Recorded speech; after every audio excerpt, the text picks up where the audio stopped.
voici le salon de la maison idéale, en tout cas de la maison présentée comme idéale. Ça se passe à Londres. Et cette année, la part belle est donnée à tout ce qui est reconnaissance gestuelle. Bref, les fabricants ont lorgné du côté des consoles de jeux, découverte d'un étonnant lit refuge, réinvention du lit clos en beaucoup plus high-tech. Cela s'appelle le Pod et ça coûte un peu moins de 15 000 €.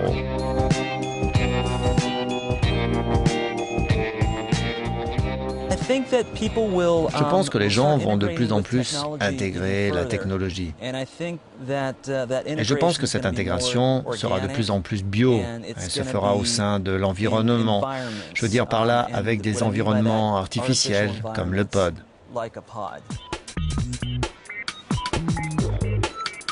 Des gadgets à profusion sur ce salon. Des gadgets plus ou moins utiles, censés nous faire gagner du temps.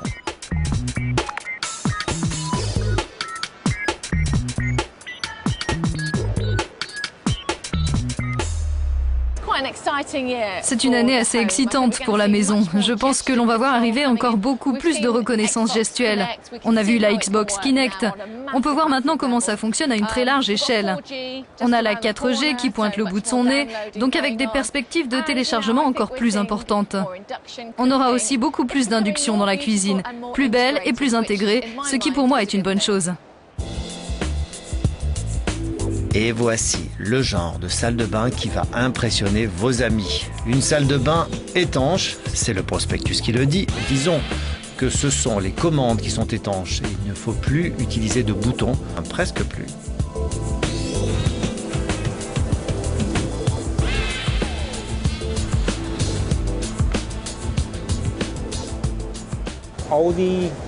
Tous les contrôles sont situés derrière une vitre et je dois dire que ces boutons sont particulièrement résistants.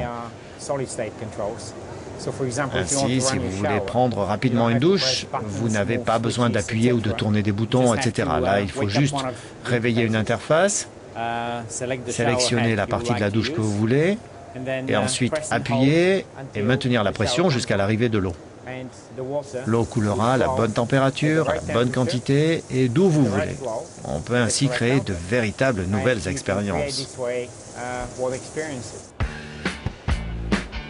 Autre expérience olfactive, cette fois Oli, un petit périphérique qui émet une odeur quand on reçoit un message ou un email.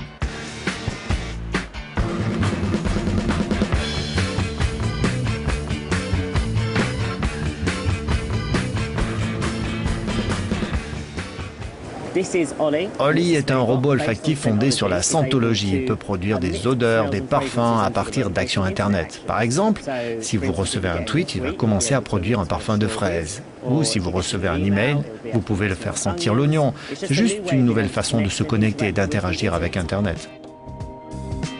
Et enfin, présentation de Twizy, un biplace électrique à 4 roues défendu par Renault, 2,30 m de long sur 1,23 m de large. Ce n'est pas très grand, mais c'est déjà trop pour passer entre les voitures. En tout cas, c'est écolo et pas vraiment donné. Les deux versions proposées sont à 7 000 et 9 000 €, plus une bonne cinquantaine d'euros par mois pour la location de la batterie.